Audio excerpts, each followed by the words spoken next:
everyone. I'm Lisa Parker, VP of Marketing here at Lightspeed. Lightspeed is the proud sponsor of STEM for Children, which is headquartered in Portland, Oregon.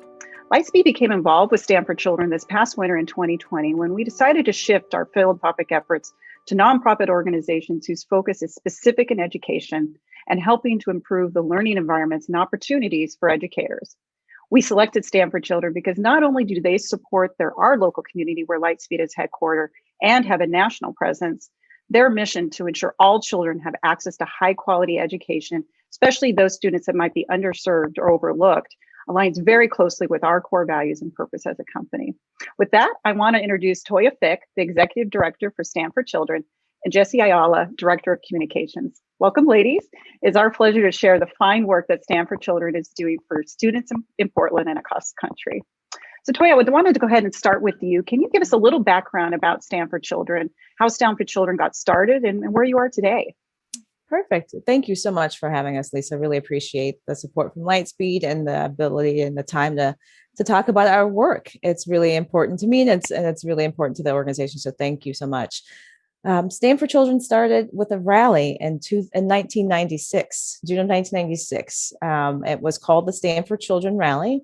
300,000 people from across the country marched on Washington, D.C. to stand up for children, to show that there were adults in this country who really cared about what was happening with our children throughout the country.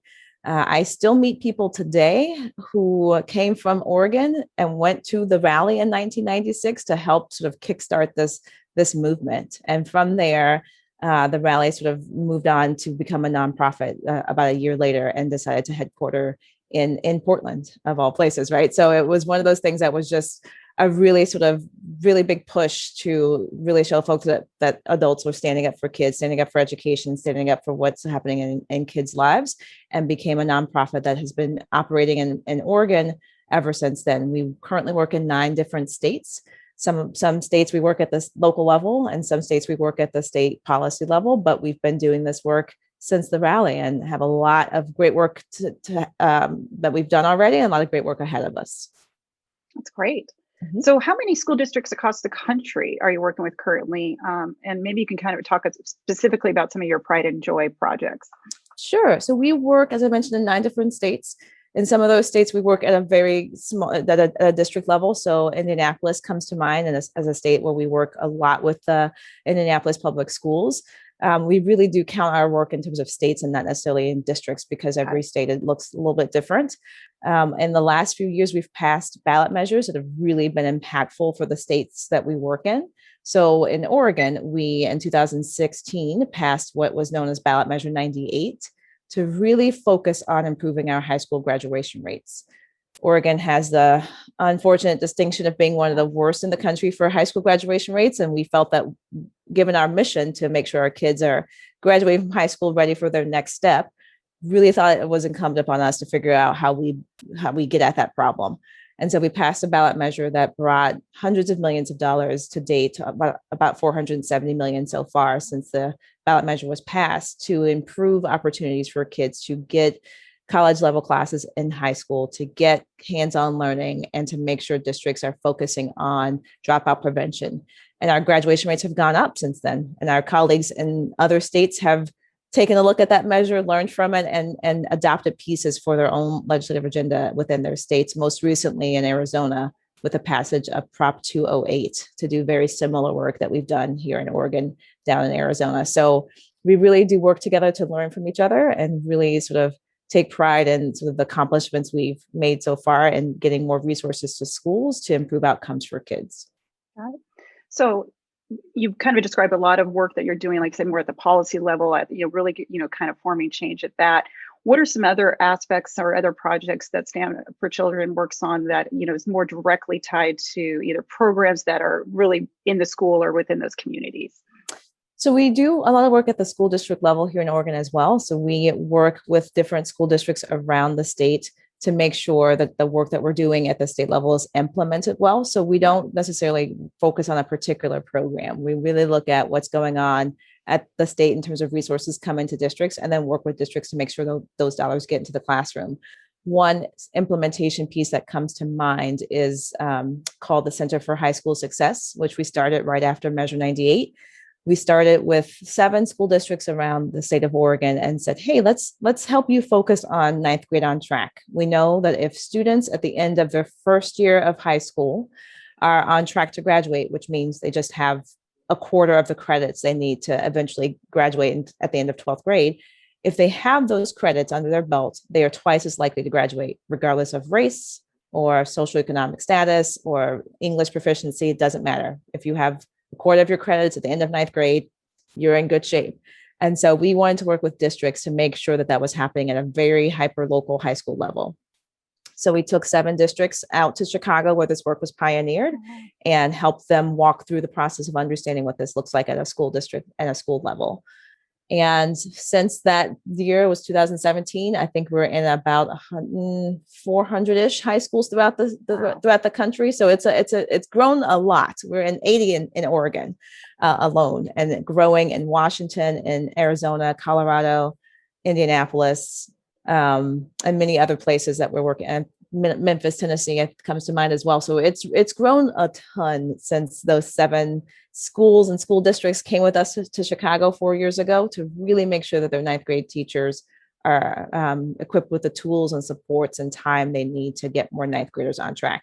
And I'll just say, we saw a report last year from the Department of Education that showed that Oregon is at its all-time high in terms of ninth grade on track rates. Great. And when the state called a few districts to say, what's going on?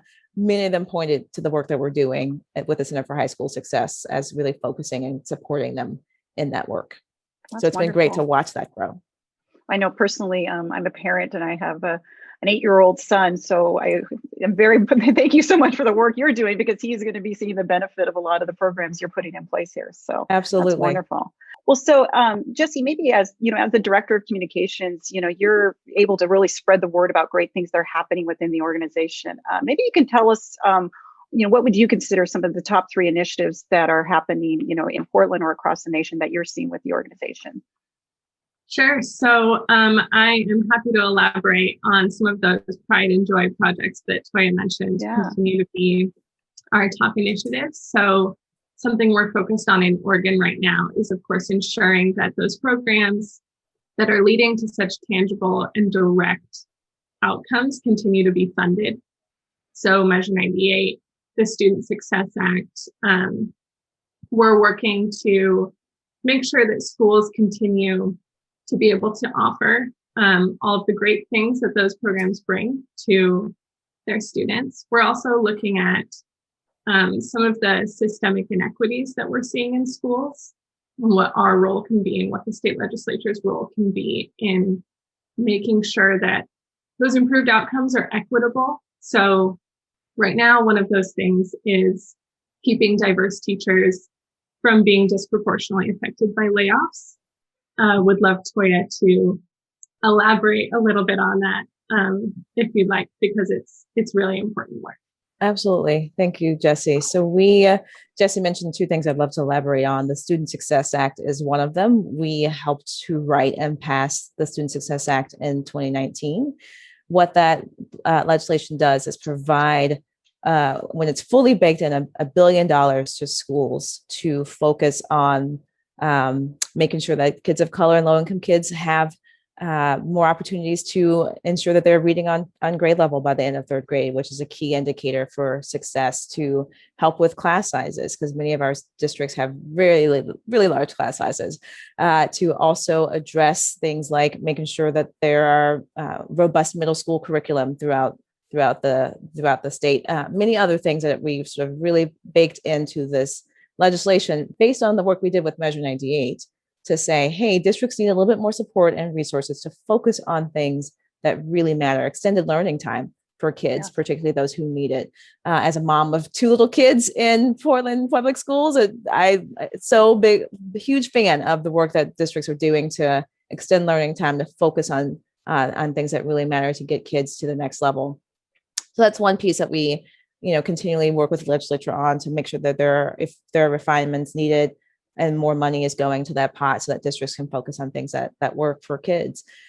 Jesse also mentioned our teacher diversity work with regard to layoffs. So we live in a state where layoffs don't happen as often, right? The legislature does a really good job of funding schools so that, we keep current levels the same. But in the event that layoffs do happen, what we see is that people of color, who were some of the last ones hired, are the first ones to be laid off. And as a person of color who visits schools a lot in my role, well, when schools were visible, right? I noticed that students look at me differently because they don't necessarily see people of color in their classrooms and their schools as often. And what we are looking to do is to protect educators who bring a wealth of diversity to the students, who help them feel seen and make sure that they have the resources, supports, and tools they need, that those folks aren't disproportionately laid off if there are layoffs. And we're working through the legislature right now to make that how we do layoffs, right? So we're looking at linguistic diversity, linguistic expertise, cultural diversity as a part of this conversation that is always difficult to have, but wanting to make sure that we're focusing on keeping diverse educators in our classrooms, because our kids and families absolutely need them there. Yeah. So that's one of our huge initiatives this year. Are you, you were just speaking to a lot of the work you're doing specifically in Oregon around that. Is that also something that you're then sharing with your affiliates nationally? Well, they will be definitely asking. They've asked a lot of questions about what we're doing. I'm presenting to them all the time on the progress. We sort of tend to be the test case for a lot of things, largely because we are headquartered here, and we have access to our national CEO and whatnot in ways that we share offices. So that's been super helpful. But I do have a background in policy that I think helps to bring sort of these sort of ideas to the table. So yes, we are absolutely sharing what we're doing at a national level, not just with our colleagues throughout the other 8 states, but with other national partners who work in different states who may have similar constraints around their layoff process. Got it. Thank you. So Jesse, with all of the, kind of the other 9 affiliates, and you're in a more national role in terms of supporting the entire organization, what do you see as any other projects that are coming across in some of the other states that you wanted to highlight? So I am very lucky to have 9 colleagues who do my role in other states. I think something that comes with being headquartered in Portland, along with our national team, means that we get to try things without the pressure of having to do it on a national scale, but we have access to a national audience of folks who are really excited and eager advocates for the same issues we're working on.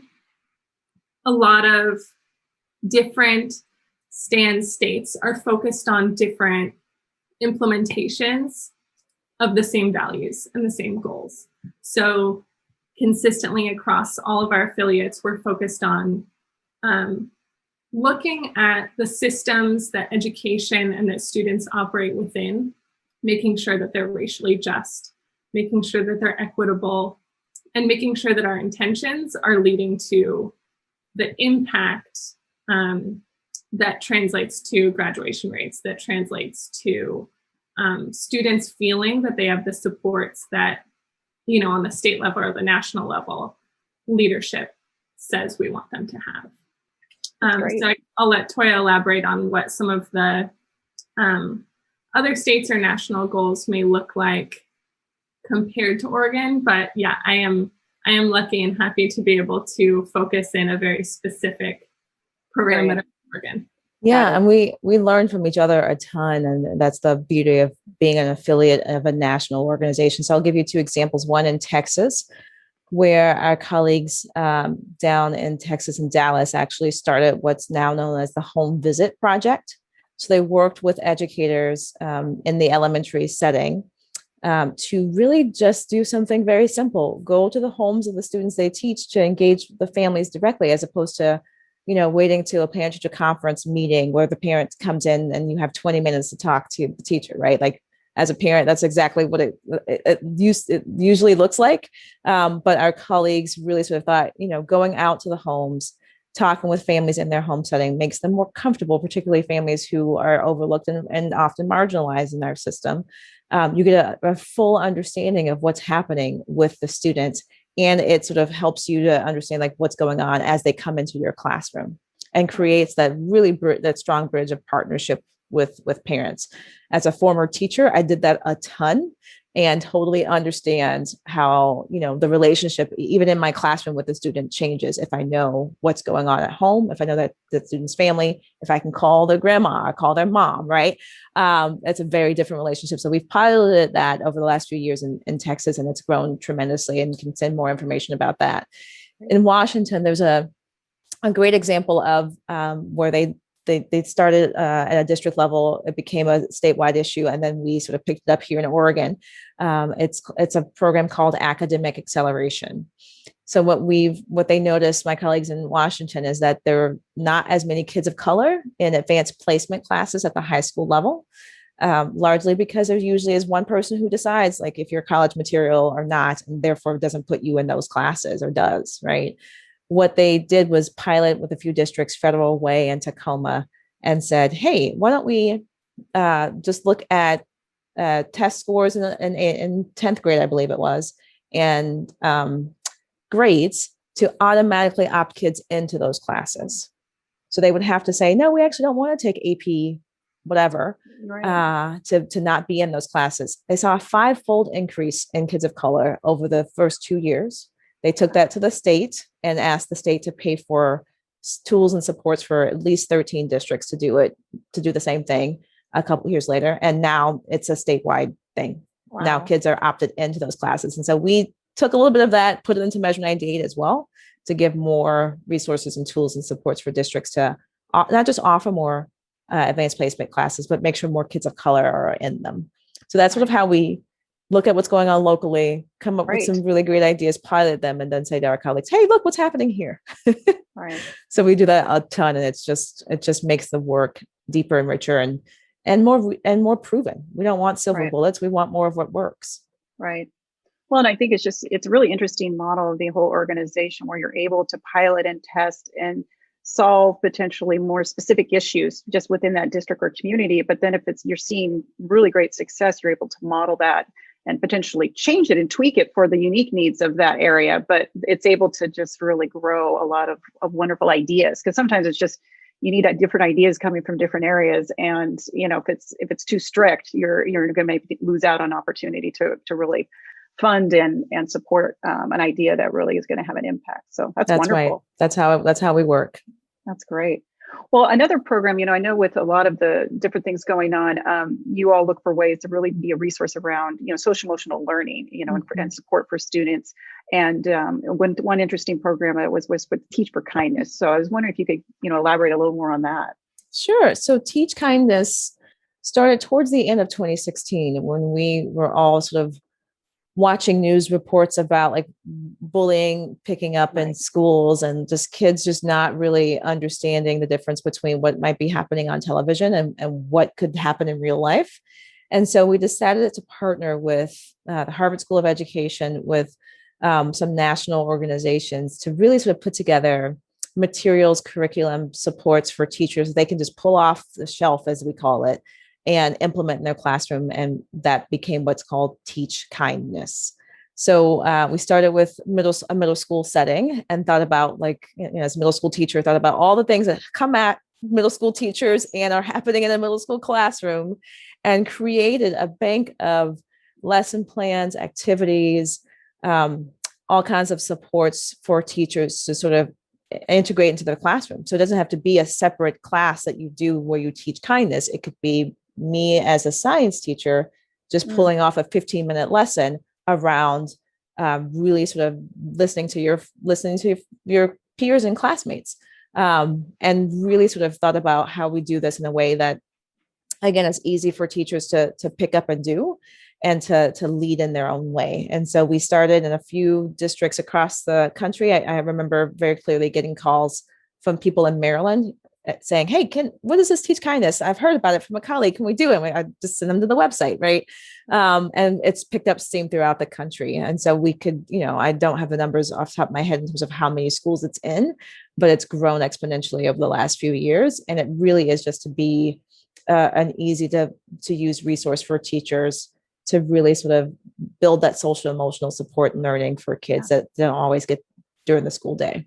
Right. Well, like you said, it can be any teacher and it can be any point to do that. I love it. So is it right now really, is it focused more on the middle school age or is it expanding to the younger grades and the older grades? We sort of tailored it to we started with middle school and now it's really a K-8 sort of space for kids. So there are lessons throughout that sort of age range that teachers can pull off and use. And they could be 15 minutes, 90 minutes, depending on how much time you might have that class, or, the structure of your classroom setting, because every school building is different, right? And really just wanted it to be something that people can pick up and use as they need it. So it's been really great to watch. So it sounds like from an access perspective, teachers can just literally go to Stand for Children website and it's a resource that they can pull down for free and start using right away. That's right. We actually created another website called weteachkindness.org as the sort of hub for all of this in schools, for schools. Wonderful. Well, it's a great resource to provide. Of course. So, Toya, what types of ways are our educators reaching out to Stand for Children, to get your organization involved in their proposed initiatives, their ideas that you may be able to support? Absolutely. So we have the benefit of having been here for so long. People sort of know kind of what we do and how to find us, and so the range of issues is so wide. And what we try to do is really engage with different community-based organizations and associations of people. So, for example, we are part of coalitions that really focus on education, equity, and justice in our schools. And those partners include organizations like the Latino Network, which works with Latino families in the metro area. Self-Enhancement Inc., which works with Black families in North Portland and in East County. So we really do work at the partnership and engagement level to really think about what's happening in our schools with families and kids. We also work with organizations that support teachers throughout the state. So we work with the Teachers Union, we work with the Superintendents Association, we work with the School Boards Association, right? You're looking at about a third of my team, so it's not a ton of people. And so we really try to, be accessible and available, but also working in partnership with coalitions who may have bigger teams and bigger reach and whatnot. We also have organizers who work throughout the state. We have 3 organizers who work in different parts of the state who work directly with families and community leaders and others and students. Oh my God, some of our favorite work and ideas come from students. We work with a group called Oregon Student Voice that is a network of high school students, some of them as young as 15, who help support our work, and then we in turn support theirs to elevate student voice.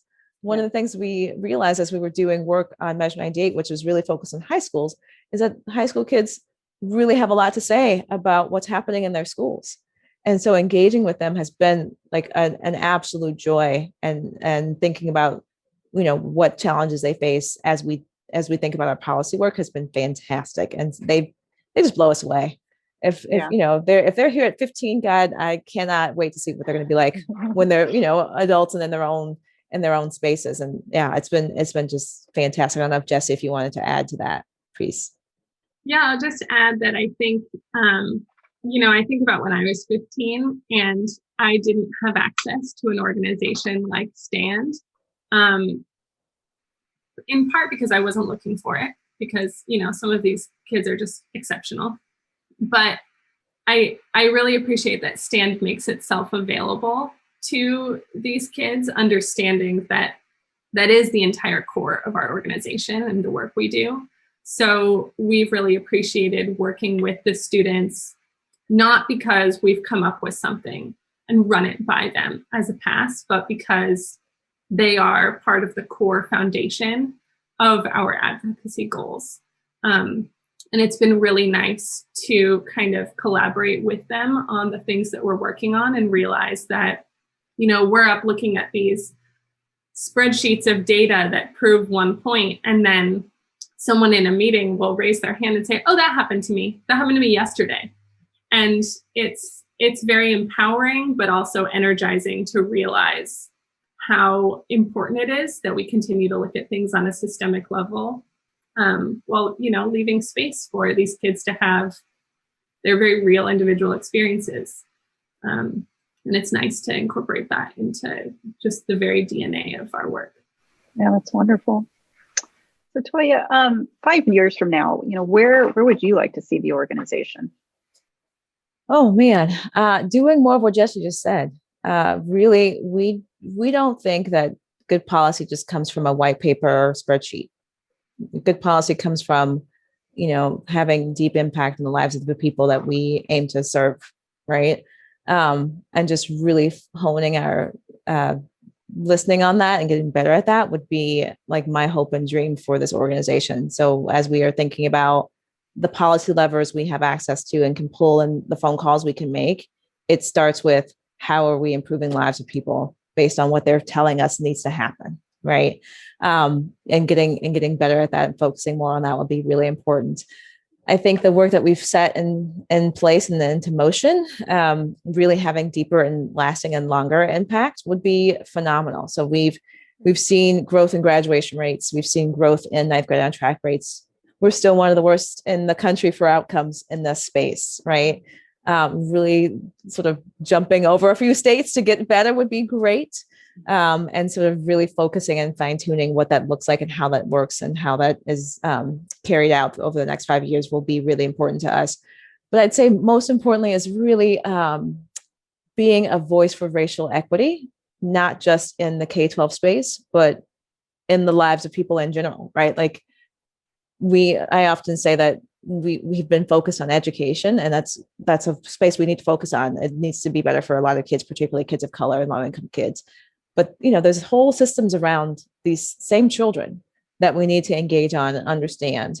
And as someone who grew up in poverty, I know that when my mom had one job that supported our family and we had stable housing, my education was even better because I didn't have to worry about these other things. So thinking about how stands now that we sort of gotten to this place where we understand policy and impact and implementation and have some credibility in the space that we need to have influence on, how do we take that and move beyond just the K-12 space? It could be higher ed, it could be housing, it could be income security, right? It could be a whole bunch of things, but we need to keep focus on the kids and think about the systems that impact those kids and not just this one space, right? So yeah, that's sort of my hope and dream for this organization as we move forward. That's wonderful. Really looking, like you said, at the whole child and everything that surrounds them, and really, sky's the limit in terms of, but I love that your approach, and just in terms of how you've been doing this, specifically with your educational programs, that is in many ways a model for even extending it into these other areas as well. So absolutely. And what we're learning on the implementation side has been so impactful, right? Because we used to be the kind of organization that will pass a bill and come back in 2 years and pass another bill and pass, and a couple of years ago, just thought, wait, what's happening with kids as we are passing those bills? Are they reaching the classrooms? Are they making a difference? Are we able to support the educators in the system who, have to change practice or think about things a little differently to make sure that the bill we pass that no one even really knows about is actually having the impact we want to see in the classrooms? And we've spent the last 5 or 6 years really honing that and figuring out what that looks like and how to support organizations and systems and the people inside of them, and thinking about how we apply those lessons to these other spaces to look at a whole child will be important. That's great. Well, Jesse, just as we're kind of finishing up this conversation, I'm sure everybody's gotten very excited about the organization. What are some ways that someone can get involved with Stand for Children, either locally at the Portland level or at a national level? Sure. So for those based in Oregon and who want to take action on a local level, you can head to stand.org/Oregon. We have a drop down where you can click Take Action. And we've put a list there for you of the things that we're working on. And all you have to do is click a button and we'll automate a way for you to contact your lawmakers about that issue. We've heard time and time again from lawmakers that they do read these emails. It does influence their thought process around a bill and how they're voting. The more they're hearing from the community and from their constituents, the more they're going to prioritize thinking about a certain issue. So that makes a huge difference. We also are In the process, there are elections for school board members this May. So I would tell you to make sure that you're registered to vote. And you can take action on our website as well around volunteering for candidates who are, prioritizing the community and who want to help us in our goal of making education equitable. On a national level, you can just head to stand.org and they have very similar systems. If you are in a different state, definitely check to see if STAND is in the state you live in and want to take action in. You certainly do not have to live in the state to get involved in something. Like Toya said, people in Oregon are obviously working on the legislation that will make an impact on Oregon students. But if that works, certainly we know that we are borrowing from other states and that they would do the same from us. So if we're able to make sweeping systemic changes in one place, then, the entire country will benefit as a result. So please do not hesitate to get involved, even if you do not live in one of our affiliate states. Great.